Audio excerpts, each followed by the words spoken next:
नमस्कार साथियों, स्वागत है आप सबका जग्गू विषय ऑफिशियल में। आज के वीडियो में हम बात करने वाले हैं सहायक शिक्षकों का दस्तावेज सत्यापन प्रपत्र किस तरह से भरना है, कौन कौन सी जानकारियां उसमें देनी है और किस तरह से उसका सत्यापन करना है। हालांकि ये प्रपत्र मेरे पास शिक्षक का है, लेकिन सहायक शिक्षक का प्रपत्र भी कुछ इसी तरह से होगा, उसमें बहुत ज़्यादा फर्क नहीं होगा। तो चलिए शिक्षक के प्रपत्र के हिसाब से ही मैं आप लोग को बता रहा हूँ कि सहायक शिक्षकों का प्रपत्र जो है वो किस तरह से भरा जाता है। देखिए, सबसे पहले यहाँ पे ऊपर में अगर आप देखेंगे तो यहाँ दिया हुआ है सत्यापन की तिथि। तो सत्यापन की तिथि में आपका सत्यापन जिस तिथि को होने वाला है वो तिथि आप यहाँ पे डाल देंगे। हालांकि ये 2023 दिया हुआ है, तो इसको 2023 ना करके 2025 करना होगा। उसके बाद उसके नीचे देखिए रैंक लिखा हुआ है, तो यहाँ पे अपना रैंक डाल देना है, जो भी रैंक होगा आपका।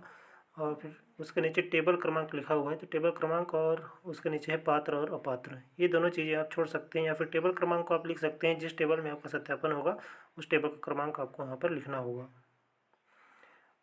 दाहिनी ओर देखेंगे तो यहाँ पर आपको अपना सुंदर सा पासपोर्ट साइज़ का फ़ोटो चिपका लेना है और उसको स्व हस्ताक्षरित करना है, स्व प्रमाणित करना है उसको। मतलब आप उस फ़ोटो पे इस तरह से साइन करेंगे कि आधी साइन जो है वो आपको फ़ोटो में रहेगी और आधी साइन जो है फ़ोटो के बाहर हो जाएगी। उसके बाद उसके नीचे जैसे आप आएंगे तो फिर यहाँ पे लिखा हुआ है व्यापम द्वारा जारी सूचना पत्र। यहाँ पर आपको आपके प्रवेश पत्र में जो रोल नंबर होगा या फिर आपका जो रोल नंबर होगा उस रोल नंबर को यहाँ पे लिख लेना है, और साथ ही व्यापम सूचना पत्र की स्व प्रमाणित छाया प्रति संलग्न करें। अपना प्रवेश पत्र का एक कॉपी यहाँ पे आपको जमा करना पड़ेगा। उसके नीचे देखेंगे तो ओवरऑल व्यापम मेरिट रैंकिंग लिखा हुआ है, तो यहाँ पर आप अपना ओवरऑल रैंक लिख लेंगे। उसके बाद उसके नीचे अभ्यर्थी का पूरा नाम हिंदी में, तो यहाँ पर आपको अपना पूरा नाम हिंदी में स्पष्ट अक्षरों में लिख लेना है। उसके नीचे अभ्यर्थी का नाम अंग्रेजी कैपिटल लेटर में, तो यहाँ पर आपको अपना नाम अंग्रेजी में लिखना है, अंग्रेजी के कैपिटल लेटर में लिखना है। उसके नीचे 5वां नंबर का पॉइंट अगर आप देखेंगे तो इसमें लिखा है पिता या पति का नाम, तो जो भी होगा उसके ऊपर आपको टिक लगाना है और यहाँ पे उनका नाम लिख लेना है। उसके नीचे अगर आप देखेंगे तो लिंग चिन्ह लगाएं, तो यहाँ पर आप अगर महिला हैं तो महिला में टिक लगाएंगे, अगर आप पुरुष हैं तो पुरुष में टिक लगाएंगे, और अन्य हैं तो फिर अन्य में टिक लगाएंगे। उसके नीचे जाति वर्ग दिया हुआ है, तो आप जिस भी वर्ग से आते हैं उस वर्ग को यहाँ पर लिख लेंगे। अगर आप अनुसूचित जाति के हैं तो अनुसूचित जाति लिखेंगे, अनुसूचित जनजाति के हैं तो अनुसूचित जनजाति लिखेंगे, अन्य पिछड़ा वर्ग के हैं तो अन्य पिछड़ा वर्ग लिखेंगे, और अनारक्षित वर्ग के हैं तो फिर आप अनारक्षित लिखेंगे। उसके नीचे अगर आप देखेंगे तो स्थायी पता की जानकारी यहाँ पर मांगी गई है। स्थायी पता आपको निवास प्रमाण पत्र के अनुसार भरना है, जिसमें आपको एक गांव का नाम, या फिर अगर आप नगर में रहते हैं तो नगर पंचायत का नाम लिखेंगे, उसके बाद तहसील का नाम लिखेंगे, फिर अपने ज़िला का नाम लिखेंगे और फिर अपने राज्य का नाम लिखेंगे जो कि छत्तीसगढ़ होगा। उसके नीचे जन्म तिथि लिखा हुआ है। जन्म तिथि जो है प्रमाण पत्र के अनुसार बोल रहा है, तो इसमें आपको आपके 10वीं के मार्कशीट के अनुसार जन्म तिथि को लिखना है, और 10वीं के मार्कशीट की एक फ़ोटोकॉपी जो है वो आपको इसमें जमा करनी होगी। उसके बाद 1 जनवरी 2023 को आयु पूछा जा रहा है, तो एज कैलकुलेटर से आप अपना आयु जो है 1 जनवरी 2023 की स्थिति में निकाल लेंगे कि आप कितने वर्ष के हो रहे हैं, कितने माह और कितने दिन का, उसको यहाँ पे आप लिख लेंगे। उसके नीचे 10वां नंबर का पॉइंट देखेंगे तो निवास प्रमाण पत्र।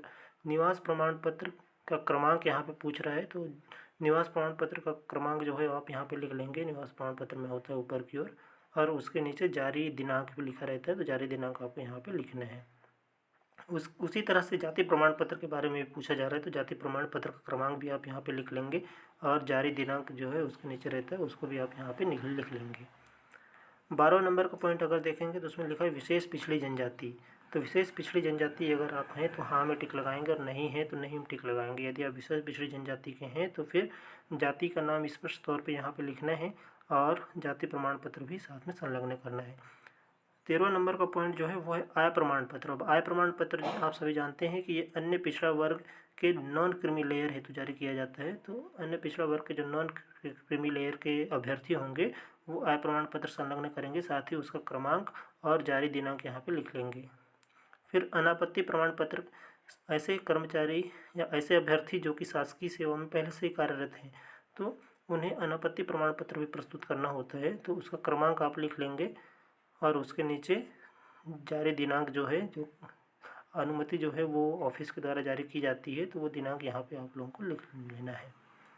उसके नीचे देखेंगे तो फिर नियोक्ता विभाग का नाम, आप कौन से विभाग में कार्यरत हैं उस विभाग का नाम आपको यहाँ पे लिखना है, और साथ ही आप कौन से पद में कार्यरत हैं उस पद नाम को भी आपको यहाँ पे लिख देना है। उसके बाद दिव्यांगता, यदि हाँ है तो फिर आप हाँ में टिक लगाएंगे, और नहीं है तो नहीं में टिक लगाएंगे। और यदि आप दिव्यांग हैं तो फिर आप दिव्यांगता का प्रकार यहाँ पे लिखना है, और साथ ही प्रतिशत भी यहाँ पे लिख लेना है, कितने प्रतिशत दिव्यांग हैं।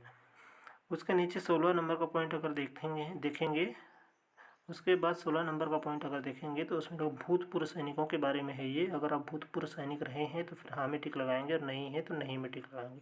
अगर आपका जवाब हाँ होगा तो फिर आप जो है प्रमाण पत्र प्रस्तुत करेंगे। शैक्षणिक या व्यावसायिक अर्हताओं की बात करें तो फिर देखिए 17 नंबर का पॉइंट, 17 नंबर का पॉइंट अगर आप देखेंगे तो फिर इसमें हायर सेकेंडरी स्कूल सर्टिफिकेट परीक्षा की जानकारी चाहिए गई है। तो सबसे पहले तो आपको यहाँ पे बोर्ड के बारे में लिखने का, आप कौन से बोर्ड से आपने एग्ज़ाम दिया हुआ है।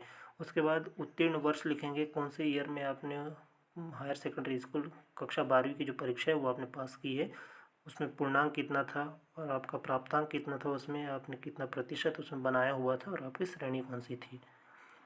उसी तरह से यहाँ पे स्नातक उपाधि का विवरण भी लिखा हुआ है। हालांकि ये शिक्षक का प्रमाण पत्र है तो इसलिए इसमें स्नातक की जानकारी मांगी गई है। सहायक शिक्षक के लिए आपको स्नातक की जानकारी नहीं भरना है, आप इसको कर सकते हैं।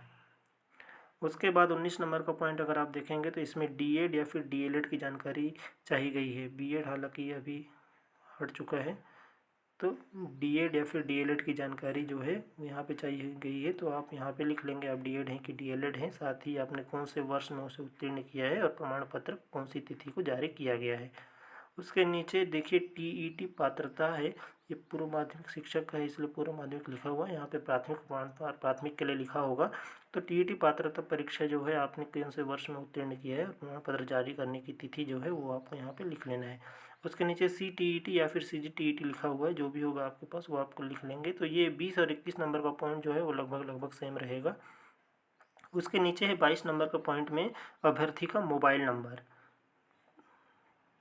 अभ्यर्थी का मोबाइल नंबर जो है इसमें आप अपना वैलिड नंबर लिख लेंगे। और उसके बाद यहाँ पर देखिए राइट कॉर्नर में अभ्यर्थी का हस्ताक्षर लिखा हुआ है, तो यहाँ पर आपको अपना सुंदर सा हस्ताक्षर कर लेना है अपने सुंदर सुंदर हाथों से। और इस तरह से फिर आपका जो अभिलेख सत्यापन प्रपत्र है वो फिलअप कंप्लीट हो जाएगा। उसके बाद इसको आप अपने सत्यापन अधिकर्ता को या फिर सत्यापनकर्ता अधिकारी जो हैं उनको आप देंगे फ्रंट पेज में रख के।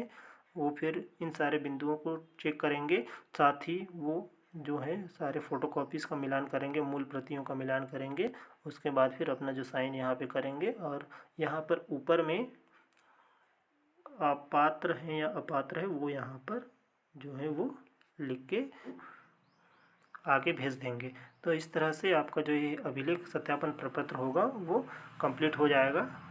फिर आगे आप पात्र हैं या अपात्र हैं उसकी जानकारी आपको मिल जाएगी, और फिर आगे की कार्रवाई जो है वो होगी। तो चलिए साथियों, ये एक छोटा सा वीडियो आप लोगों की मदद के लिए तैयार किया गया था। अगर वीडियो पसंद आई होगी तो लाइक कर देंगे, और जिनको ज़रूरत होगा उन तक ये वीडियो जो है अपने दोस्तों तक आप शेयर कर देंगे। साथ ही अगर आप चैनल पर नए हैं तो चैनल को सब्सक्राइब करके रख लीजिएगा, क्योंकि इसी तरह के मैं नए नए वीडियोज़ जो हैं वो लेकर आते रहता हूँ। चलिए आपसे मिलता हूँ फिर नए वीडियो और नए अपडेट के साथ, तब तक के लिए धन्यवाद।